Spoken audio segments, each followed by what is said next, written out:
E le longo le la whalongo le news na rotu le tatu malo le tau nei. Whapea tere le whala au whasaina, o lo urwhale atu tatu uso atu aoi, e urwhale amata atu i nei. Taun si sira toa i eile tatu atu no. E le mana ia whaupunga ia. Whapea tere le trucks le urwhale atu le malo atu aoi. E urwhale atu tono le malo am lik Samoa.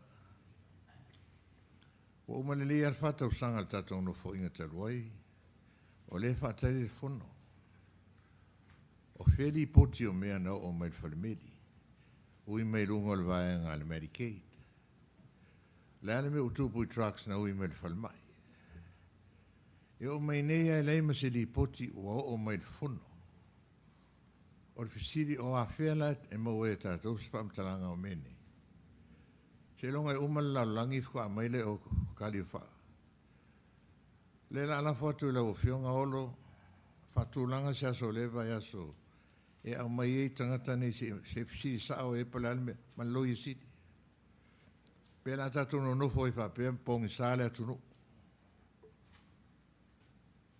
Umare le whatau sanga, le aia ma se li poti o mai tonu nei. Tātou mai New Zealand sau mai Amerika. Lau tu e langa mai lunga vanga le democracy ma le Republican, whaila le case foi le Epstein el te malo le. E fi mamlama tangata Amerika, po ingo o kakala involve mingi. Whakausanga, ele mamaya, kia au mea nga main.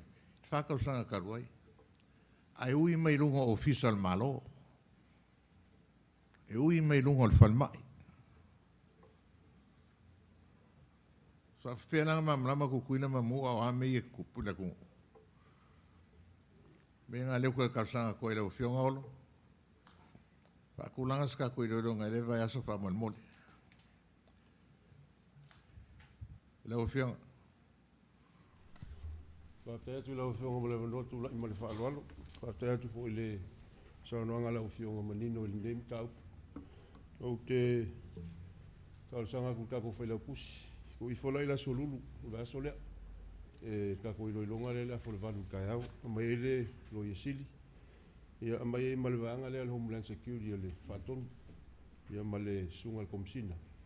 Ia a finangalo le mau pa MCC whaatonu e mai e pe a mai whole vanga le ale customs. Ia a mai le kakanga kai ka il vanga la ea. Mo kako i loilonga le a whole valu la solulu le solea. Mo o whaalualu. Ma fisiringia komisina po whea ia whanga ianga mai peimi o komisina na umaungi. Po iei whanga po o ave whanga kanga e lakoa ai. Ia mamla mai la kungu. O me umanga su e leia kaunga mamla mai la kungu i mengi. A pere si se tatu forfolanga e lau sunga le di whai viau kirifi whai o tatu fontanga le talo.